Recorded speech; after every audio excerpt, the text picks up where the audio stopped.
Ladies and gentlemen, we have ourselves a Tuesday talk. How we doing? We had a monstrous Tuesday, um, and Monday, to be honest with you guys. So we gotta dig in real quick. I'm gonna let y'all get in here real quick. Um, we just had the Masters, had a little cup from the top of the clubhouse, the Crow's Nest. That is where the amateurs stay. So shout out to the Crow's Nest, to the Masters. Shout out to Onward Reserve for this amazing hat. Onward Reserve does stuff with like Georgia Tech and Haynes King. So if you live in Georgia or in the Southeast, you should Google their site and they have great merchandise probably for your school. But without further ado, let's get into it.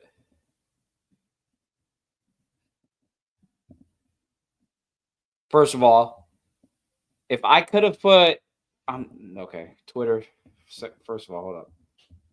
No, not paying to promote. All right. Now, what I was saying. If I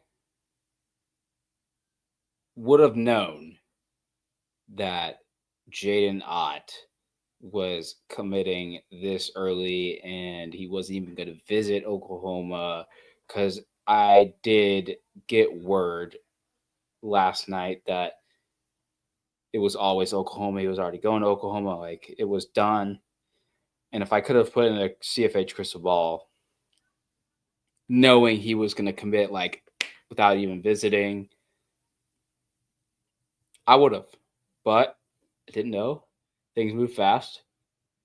It doesn't really matter, but sure, a lot of people already knew. But anyway, Jaden Ott is Oklahoma Sooner. And shout out to my guy, PFF Dalton, who I met at the Senior Bowl. Great guy. Just absolutely hilarious guy. I did not know Oklahoma had the ninth worst rushing or ninth worst, like, rushing offensive line. Like, they were terrible at run blocking. So we all saw, Oklahoma had like five new starters with all those transfers. It was a weird year. It was a weird. I just things haven't been normal with Brent Venables at the helm at OU. It's not. It's a very fast moving era. I get it, but I think with Jim Nagy coming in as GM, I think there's going to be just stability and just a little bit more control and control of pace within the Oklahoma program compared to how fast the tide is moving with the times of college football and college athletics. But yes, the number one player, regardless of position in the transfer portal, I get it, it's the spring, but Jaden Ott would have been a top 20, 15 player, regardless if you entered in the winter or the spring. Banged up last year. Cal's offensive line, obviously not too good. Go back to 2022. The years are going by so fast. Jaden Ott was a monster. I mean, he's getting hyped up like this for a reason. He's put up amazing numbers. He's got a ton of experience. Ask Auburn fans. They know. So Jaden Ott is an Oklahoma Sooner. Fantastic pickup for Oklahoma. Got John Mateer, Jaden Ott. Now the shift is to tight end, which ironically Cal has a tight end in the portal that's very experienced. It's got 2 years of eligibility left. Jaden Ott only has one, but they've got one in the portal that could be something to keep an eye on. And yeah, I mean, there were so many portal entries. There was a lot of guys. I think there was a twin brothers named Tim and Bob from like Ferris State, who entered the portal. I think they were D2, but also something that happened from D2. So we are now post Jackson Dart era at Ole Miss. Time flew. Those 3 years flew. It is now the Austin Simmons era at Ole Miss, and they have added some depth. I think, or I saw a report today that AJ Maddox, who was a former 4-star, 3-star, 4-star quarterback commit, brothers defensive line commit, early enrollee at Ole Miss. AJ Maddox has a hand injury, so they wanted some quarterback depth on scholarship, of course. And Trinidad Chambliss from Ferris State, shout out Ferris State, shout out lacrosse legend Jared Bernhardt, Atlanta Falcons legend Jared Bernhardt. If you know, you know. Um, Ferris State runs whatever I think they're in D2. They put up no. I mean, look, he threw for 3,000 yards and 26 touchdowns, and he ran for another grand and 25 touchdowns all in one season. I mean, like, what? I'm not saying you can't do that in the SEC, but to do that at any level and then to win at the highest level within your range that you can go in within D2 is like more than impressive. That's not like automatically implying that you can just jump to SEC and win the starting job and, learn the playbook and start at Ole Miss under Lane Kiffin. But that's implying that your traits and foundation and your film is pretty good. So it's going to be really interesting to see what happens, especially with Austin Simmons just being a lefty. I don't know. It's something about just lefties just kind of get just always looked at differently from the eyes of the public, the eyes of coaches. There's just the ratio to right-handed people to left-handed people is insane. I mean, I always got asked questions twice because I throw with my right hand. I know the camera's not mirrored, but I throw with my right hand and I write with my left. So people always thought that was really interesting, but I just always how it's been for me. And I guess I don't know how it is to be fully left-handed, but they always just get looked at differently. You got Tua, you got Tebow. You got Austin Simmons, Michael Vick. It's just always something about being a southpaw. I don't know. It's just hard to see it, which is how lopsided society is to being right hand dominant to left hand. But besides that, I gotta give a big shout out real quick here in a second to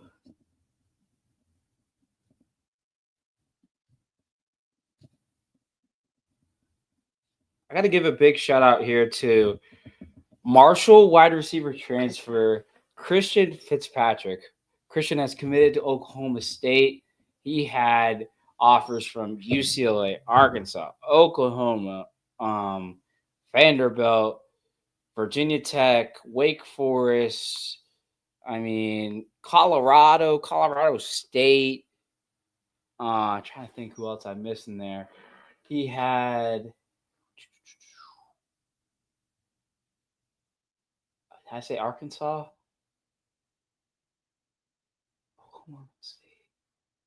SMU, and a couple others.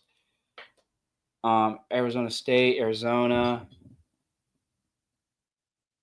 I don't know if I'm missing any, but he had offers from every single P4, and him and his dad trusted me in this process of just giving me information for what Christian's transfer process was and just everything how it was going. And I know I don't have access to certain things, like for instance, like Pete Nakos, friend of the program, and Matt Zenitz, friend of the program, have access to some things. I'll keep it simple like that they can see things a lot more instantly and via the direct source compared to, I'm a little bit down the grapevine. But just them trusting me and just letting me put out information for Christian and, just do the best I can. It meant a lot for me in my young media career. So just thank you to Mr. Fitzpatrick. Thank you to Christian. And I'm so happy that he really loved his visit to Oklahoma State. And he visited Virginia Tech as well. I add another team in there, Louisville and Baylor. Louisville was pushing real hard. Oklahoma was pushing hard. A lot of teams wanted him to come visit. And he ended up going to Oklahoma State, and he's going to be a Cowboy for his last year of eligibility. So, shout out to Christian, man. Go ball out. 6'4". I mean, you all saw that catch that I highlighted versus Virginia Tech. I mean, he sunned whatever DB he was going up against. And Oklahoma State's been super hot in the spring portal. So they've been building a really good roster. So that's really credit to Mike Gundy. Mike Gundy.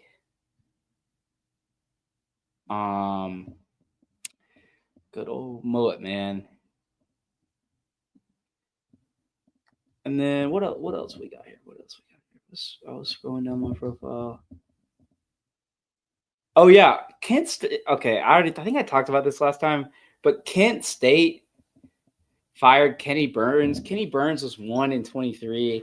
He had like $28,000 in credit card debt. Wild shit. Wild. Kent State. The history of Kent State. If you go deep dive inside Kent State, it's an obvious formula of how their football program is like embedded in what their relationship and purpose is for the university. And it is simply to lose bye games. Bye games happen for these types of programs. Bye games are really beneficial to these programs. Bye games are not always necessarily meant to win. Bye games are not being anticipated being won by these underdog teams.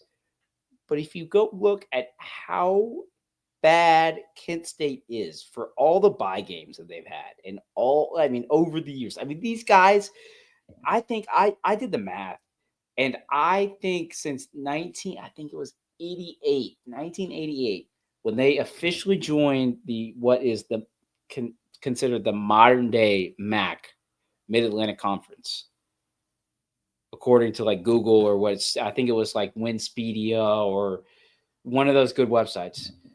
Since the modern day tracking started for Kent State in the MAC, they averaged under 3.5 games per win. It was like 3.4 and a lot of decimals.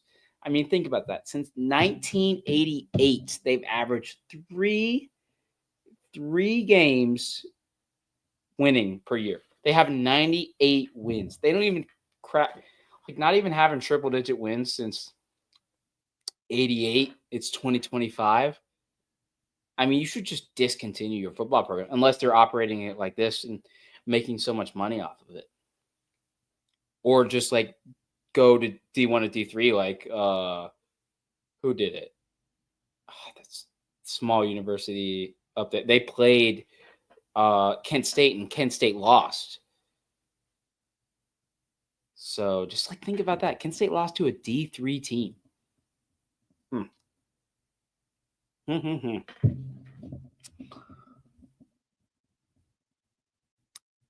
All right. You guys want? Oh, yeah. Last thing for the portal. How could I go without mentioning this?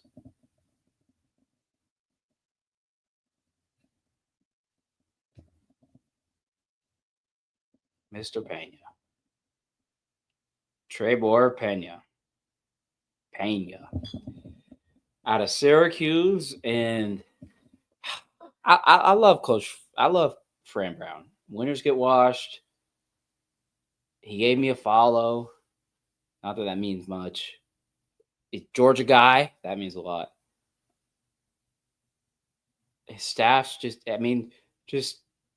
he's exceeded expectations in every single area. I mean, he's got programs for former players to be able to get jobs. I mean, it's just insane the amount of good karma Fran Brown is putting back and receiving.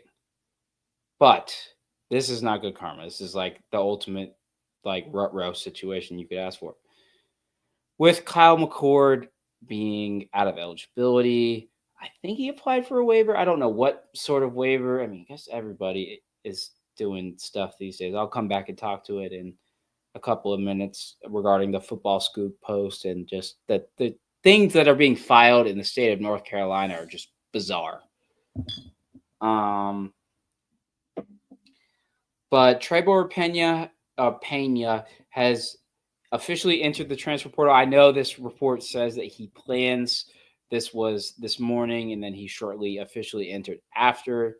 When you see a kind of post like this, it's all but official. There's a very, very, very rare circumstance where um, a player is expected to enter and then ends up not entering. You get the gist. It's kind of a rare situation. Anyway, there are heavy links to the University of Miami here.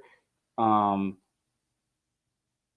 I would. I mean, Miami could use anything. I mean, I got Carson Beck. I mean, Carson Beck is back throwing. I've got Josiah Trader, JoJo Trader, who will be a sophomore now. They've got a lot of young talent on offensive line, defensive line. I mean, they've paid a lot of money for these recruits, and these recruits have stayed 1 or 2 years. I mean, that's really all you can get at this point in the transfer portal era.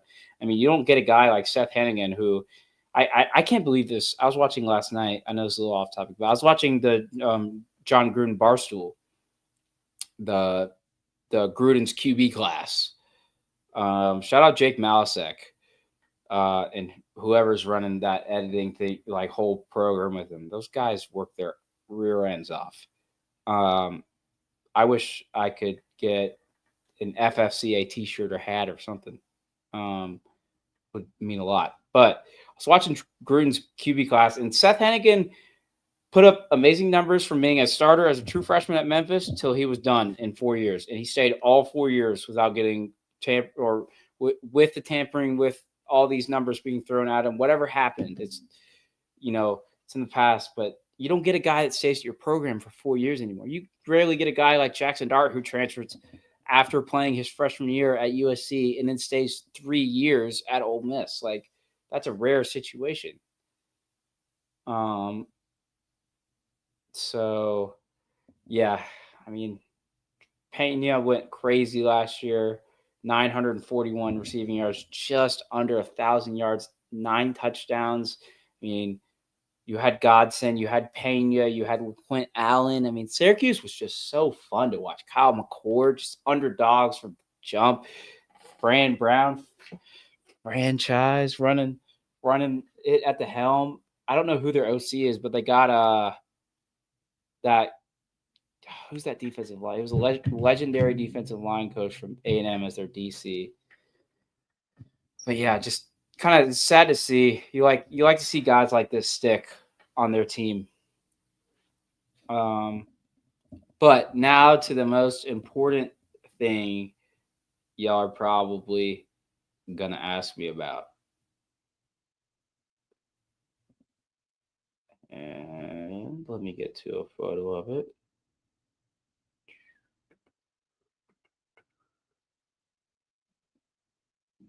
Yeah, rest in peace, Kyron Lacey, man. That's fucking tragic.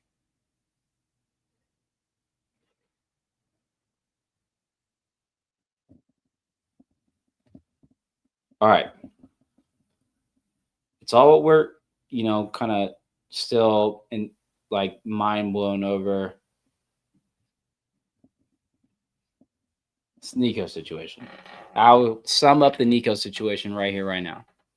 I don't know if they have to take him. I don't know if they have to take him and his brother. If he does not end up at UCLA, I will be very, very not confused, but surprised. I will be, or somewhere, if either it's, because Stanford could use a quarterback. Stanford could use anybody right now. Stanford wants to take a whirl on Nico, and Nico wants to waste a year of eligibility. He could go to Stanford, and that's guaranteed QB1. It seems at this point, I guess they said Tulane was a suitor. Why? I mean, I guess the TJ Finley situation. I haven't really looked into that after the report came out, and then TJ put out a tweet saying that it wasn't true. I'm just kind of letting it be. But I mean, his brother was so highly recruited by UCLA in high school. There's so many ties to UCLA here, and it's just, UCLA is at rock bottom. They're begging for anything at this point. I mean, Eric Bieniemy didn't even last UCLA. I got no idea who their OC is. But yeah, I just, if UCLA doesn't land Nico, I have no idea where he's going to go. unless there's another school in the Pacific Northwest that their quarterback gets poached because of this guy and his dad, and then he kind of just ends up filling the spot there, which I doubt happens. But if you know what I'm saying, TBD.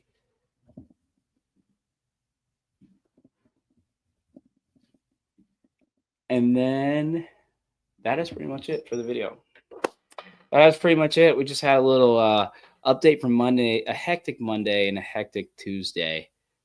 The spring transfer portal, which note this, very much could be the very last spring transfer portal window we ever see, is officially open tomorrow at noon. Now, all these players that are in the portal, I just keep the sense that the portal is always open because there's always players in the portal, but there are windows that are certain that you can enter and not enter. All these players that have committed elsewhere are the deals. It's like pre NFL free agency. It's like those deals you see 2 or 3 or 1 day before the free agency actually starts. Like it's just all but official until that time stamp hits.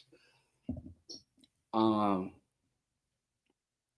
yeah, besides that, that is all I got for the week. I'm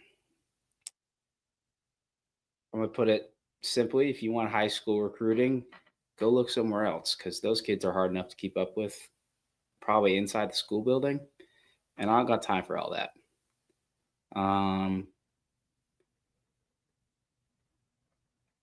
Even though like I used to do high school recruiting stuff, like this is just I have major respect for people that can keep up with all those kids with all the directions that they're going and all the indecisiveness that they have as a young 16, 17, 18-year-old, even before that. But yeah, that's pretty much it. We had a couple of spring games. Georgia Tech had a spring game. I saw Virginia had a spring game. Georgia had G Day. Tennessee had their spring game without Nico. And then this coming, I think it's Saturday. Yeah. Some games are on Friday, some games on Saturday. Oregon has their spring game. Really love going to see how Dante Moore looks out there because people are sleeping on my guy, Dante Moore. So thank you guys for joining into the Tuesday talk. I did not anticipate having this, but with the amount of news we have received over the last couple of days regarding it being news that actually happened or just like stuff like Nico's dad saying that P. Nico's, I mean, that is incredible history right there. And that is a Hall of Fame mistake embedded in history to fathers across the country that have their child playing D1 football. If you're going to publicly lie about your son and it be that obvious that you're lying and you just have no counteraction at all. I mean, the whole thing was just a disaster from the jump. Just how he didn't think that through or even made a statement. Just none of it makes any sense. It's a total embarrassment. Just don't do that. Don't be that guy. But anyway, hope y'all have a great week. Hope y'all have a great rest of your night wherever y'all are listening at. Make sure you are subscribed here on the YouTube channel at CFB Headlines and follow me on X at CFB Headlines. Give my guy Chandler a follow too at CHXNLUH. I know it's kind of a funny username, but it's just short for Chandler. It's Chandler. Just always been that way for him. Yeah, it's my co-host, and we will be back probably on Thursday, expecting tomorrow, Wednesday, to be a very hectic day with the transfer portal being officially open. I don't think any other coaches are going to get fired. I don't think there's a lot of investigations happening. I'm like trying to think because like Kenny Burns was the last one, even though he probably should have been fired immediately after last season ended. Anyway, y'all have a great night, and we'll see you on Thursday. Peace out.